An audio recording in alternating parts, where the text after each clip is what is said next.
Hi people, welcome to Blu UK Jazz Dance. I identified to individuals I didn't want to be a jazz dancer full time. I wanted to be in the RAF pilot. I told individuals that. And I was working to be an RAF officer pilot from 8 till 21. But unfortunately I kept failing exams. And a number of key things took place. I had dyslexia, disorientations, and that led to me catching my hands in a mechanical lathe quite a few times. So I thought, well, it's not good for me to pursue this career no more. When I looked up, I'd been using dance as my #1 hobby to prepare me for the RAF, and that was basically the only skill I had, basically. So I decided an opportunity of lifetime came. I started to be a dancer. Now my mission, I was using dance as a tool to actually promote and reflect the positive image of my cultural heritage arts. That's what I used it for, in every way, because I'd been denied proper credibility or proper respect as a person living in society, as being somebody who could lead, could manage, and could think for themselves as well as think for others, lead others and manage others. And that was done through dance. So this is my beautiful way how dance came important to me as a tool, as a vehicle. And what happened, I created a core mission statement from 1981 after a movement came called Black Presence in Britain, and I went up north, south and east and west studying basically black people's presence in Britain. That's what I did. And what happened, unfortunately, I came across the stigmas attached to people from the north. You'd hear the sayings, nothing happens north of Watford was a key thing that people were saying in London. And I basically put people in the place, really. I told people, Manchester's the first modern city. How can you say London? How can you talk about us as parochial? It makes no sense. Nothing happens north of Watford.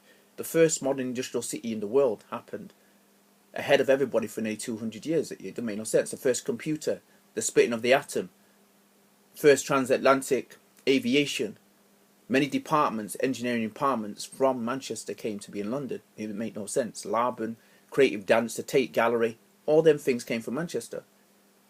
Manchester was a hub of richness in an unprecedented way, in an unprecedented first ever department stores, railway stations, gas lights, modern hospitals. They're all from Manchester. It made no sense. So what happened was this was very important for me to that Rap Presence in Britain program, my own project going up and down the country and documenting black people's presence was good for me to get an understanding about the discriminations that people have as an individual.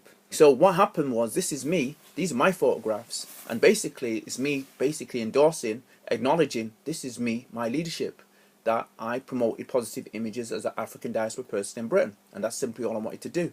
And I wanted to do it through action. So you see me in action, working with teachers at the bottom. I'm in dance, and I'm a self-taught dancer. I taught myself performance skills. I taught myself to coach dancers, lead dancers, performance skills, as I said, as an individual.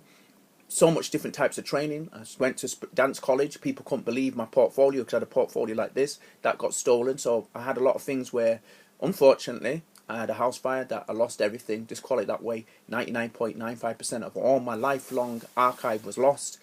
That happened before through a house robbery as an individual, and I started again because I was still dancing, because it's something I do as my hobby, something I do to develop myself personally, spiritually, mind, spirit, to balance my spirit, mind and body, balance my chakras, everything. This dance has so many things it does, and you know, the focus, my #1 focus was always health, and that's why I talked about promoting a positive image of my African and African culture, heritage and arts, because if you don't have a positive image of yourself as an African, which I am, displaced, a West Indian displaced, what do I have? Nothing. And that's what Britain wants us to have.